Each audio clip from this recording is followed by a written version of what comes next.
আসসালামু আলাইকুম। আপনারা দেখছে আবু হুজাইফা দি ইসলামিক চ্যানেল। অনুগ্রহ করে লাইক করুন, শেয়ার করুন এবং চ্যানেলটি সাবস্ক্রাইব। যোগাযোগের ক্ষেত্রে প্রায় আমাদের একটা অদ্ভুত সমস্যার মুখোমুখি হতে হয়, তাই না? কথা হয়তো ঠিকই বলা হচ্ছে, কিন্তু বার্তাটা ঠিকমতো পৌঁছাচ্ছে না। অথবা হয়তো সামান্য শিষ্টাচারের অভাবেই তৈরি হচ্ছে বড় কোনো ভুল বোঝাবুঝি। কিন্তু চমৎকার একটা বিষয় কি জানেন? 1000 বছর আগের একটা ঐতিহাসিক নথিতেই এর একটা অসাধারণ সমাধান দেয়া আছে। কোনো স্মার্টফোন বা ইন্টারনেট ছাড়াই কার্যকর যোগাযোগের একটা প্রাচীন অথচ যুগান্তকারী নিয়ম। আজকের এই বিশ্লেষণে আমরা ঠিক এমনই একটা বিষয়ের গভীরে যাব।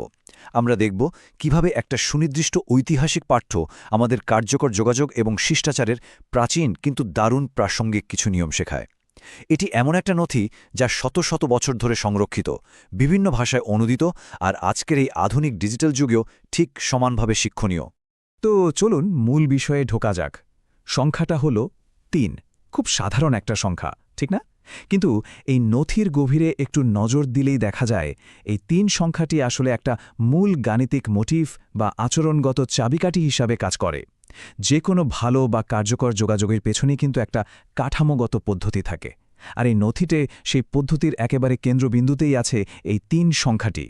এটা নিছকই কোনো সংখ্যা নয়, বরং এটা এমন একটা নির্দিষ্ট আচরণবিধি তৈরি করে যা মানুষের মনোযোগ ধরে রাখতে এবং মস্তিষ্ক যেন তথ্যটা সঠিকভাবে প্রসেস করতে পারে তার জন্য একটা চমৎকার উপায় হিসেবে কাজ করে। মূল উৎসটির দিকে তাকালেই এর প্রামাণিকতা খুব স্পষ্টভাবে বোঝা যায়। hadisbidi.com থেকে পাওয়া এই নথিটি কোনো বিচ্ছিন্ন বা এলোমেলো বক্তব্য নয়। এটি অত্যন্ত সুসংগঠিত এবং বহুভাষিক একটা লেআউটের অংশ। দেখলে মনে হয় যেন প্রাচীন একটা পাণ্ডুলিপি ডিজিটাল স্পেসে একদম জীবন্ত হয়ে উঠেছে। ওপর থেকে নিচ পর্যন্ত অত্যন্ত সুশৃঙ্খলভাবে আরবি মূল পাঠ্যের পাশাপাশি বিভিন্ন ভাষায় অনুবাদগুলো সাজানো হয়েছে, যাতে করে আধুনিক সময়ের পাঠকদের মূল বিষয়টা ধরতে বিন্দুমাত্র অসুবিধাও না হয়। এখানকার সবচেয়ে গুরুত্বপূর্ণ পয়েন্টটি লুকিয়ে আছে নির্দিষ্ট একটা অধ্যায়ের শিরোনামে। অধ্যায় ৩-এর ৩০, শিরোনামটি হল ভালোভাবে বোঝানোর জন্য কোনো কথা ৩ বার বলা। খেয়াল করার মতো বিষয় হল এখানে শিক্ষাদানের পদ্ধতি বা প্যারাগজিক্যাল দিকটা কিন্তু একদম সুস্পষ্ট। উদ্দেশ্যমূলক পুনরাবৃত্তি বা ইন্টেনশনাল রিপিটিশনকে এখানে কোনো বিরক্তির কারণ হিসেবে দেখা হয়নি, বরং এটিকে কার্যকর যোগাযোগের একটা অত্যন্ত শক্তিশালী হাতিয়ার হিসেবেই তুলে ধরা হয়েছে।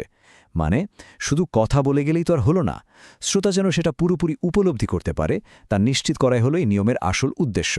প্রকাশক কিন্তু অত্যন্ত চমৎকারভাবে এই তথ্যগুলো সাজিয়েছেন।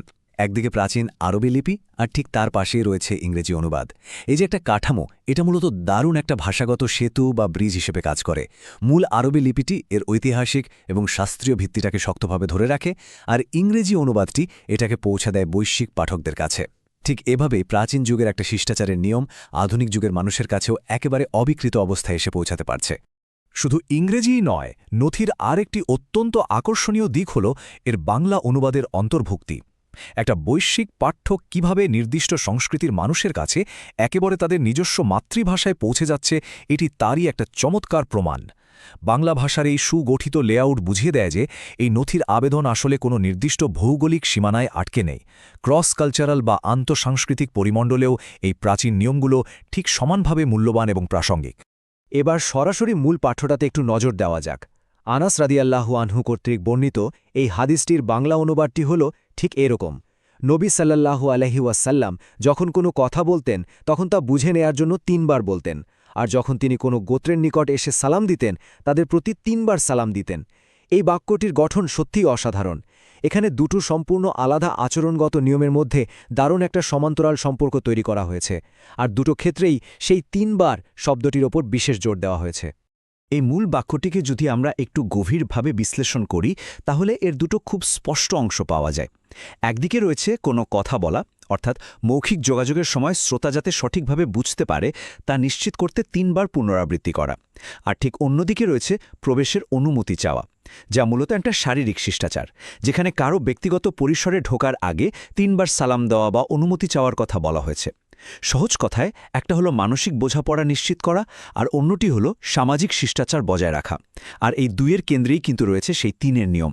যে কোনো ঐতিহাসিক বা গবেষণাধর্মী পাঠ্য নিয়ে আলোচনার সময় তার সত্যতা যাচাই করাটা একদম অপরিহার্য। আনাস রাদিয়াল্লাহু আনহু কর্তৃক বর্ণিত এই তথ্যগুলো সহিহ বা বিশুদ্ধ হিসেবে মূল্যায়িত। এটি তাওহিফ পাবলিকেশন দ্বারা প্রকাশিত হয়ে বর্তমানে hadisbidi.com-এ সংরক্ষিত রয়েছে।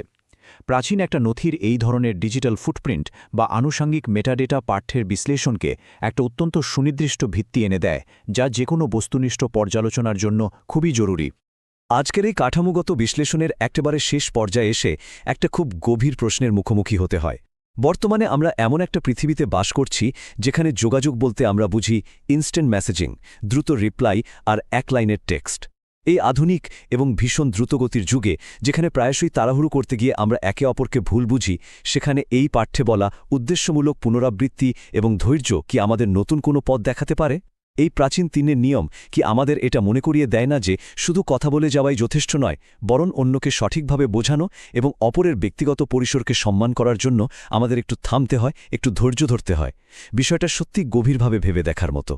আজকের বিশ্লেষণ তাহলে এখানেই শেষ করছি, তবে এই প্রশ্নটা রয়ে গেল পরবর্তী চিন্তার খোরাক হিসেবে।